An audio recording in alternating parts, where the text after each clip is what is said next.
यह कहानी है सूरजपुर गांव की, जो एक शहर के पास बसा था, जहां कभी हर घर में रोशनी और खुशहाली थी। यहाँ के लोग मेहनती थे, किसान अपने खेतों में काम करते थे, घरों में सुकून था और बच्चों के सपनों में उजाला था। ये है रामलाल और इनके साथ है श्यामलाल।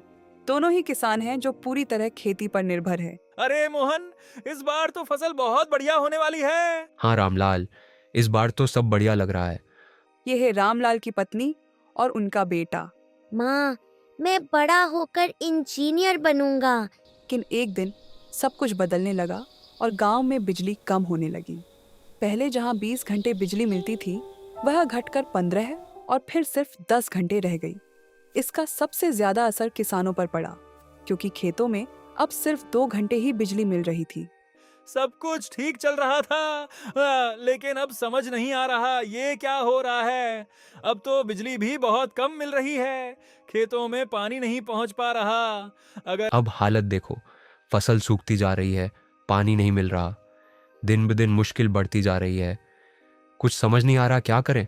पानी की कमी से फसलें सूखने लगीं और लोगों की जिंदगी कठिन हो गई। रामलाल और मोहन सरपंच जी के पास जाते हैं। ये है हमारे गांव के सरपंच जो अखबार पढ़ रहे हैं।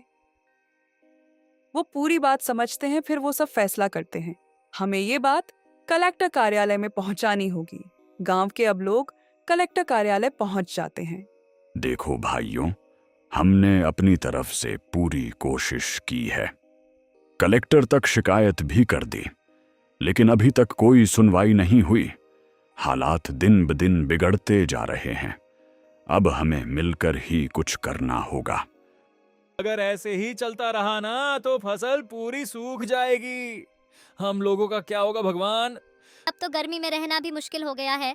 बिजली नहीं रहती, पंखा नहीं चलता। लेकिन अब तो पढ़ाई ही नहीं हो रही, बहुत गर्मी लगती है।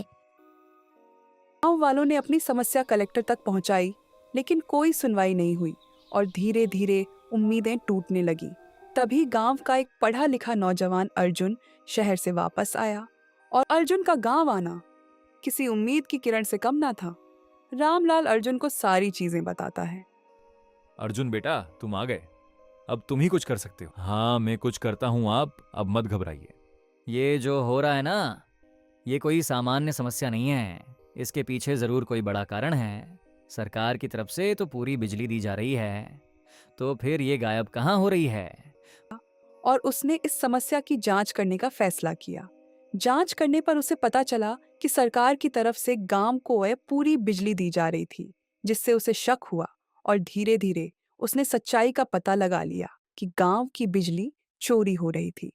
यह जानकर अर्जुन ने गांव वालों को एकजुट किया और सभी मिलकर बिजली कार्यालय पहुंचे और बिजली विभाग के अधिकारी की जमकर पिटाई करी।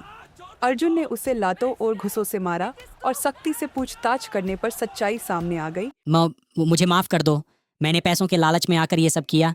मुझे पैसे दिए गए थे, मैं मना नहीं कर पाया, लेकिन अब मुझसे गलती हो गई। मैं सब सच बता दूंगा। पास के शहर का एक बड़ा व्यवसायी अपने लालच के लिए गांव की बिजली का गलत इस्तेमाल कर रहा था, जिसकी वजह से पूरा गांव अंधेरे में डूब गया था। इसके बाद अर्जुन यह केस कोर्ट तक ले गया। दोषियों पर सख्त कार्रवाई की गई। व्यवसायी पर 50 लाख का जुर्माना लगाया गया और उसे गांव की मदद करने का आदेश दिया गया। वहीं इसमें शामिल कर्मचारियों को नौकरी से निलंबित किया और नेताजी से उनकी कुर्सी छीन ली गई। सच्चाई सामने आ गई और दोषियों को अपनी गलती माननी पड़ी। कुछ ही दिनों में गांव में फिर से बिजली आने लगी।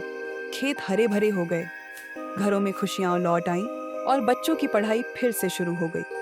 इस घटना ने गांव वालों को एक बड़ी सीख दी कि अगर हम जागरूक और एकजुट रहें तो कोई भी हमारा हक नहीं छीन सकता, क्योंकि अंधेरे को मिटाने के लिए बस एक रोशनी ही काफी होती है।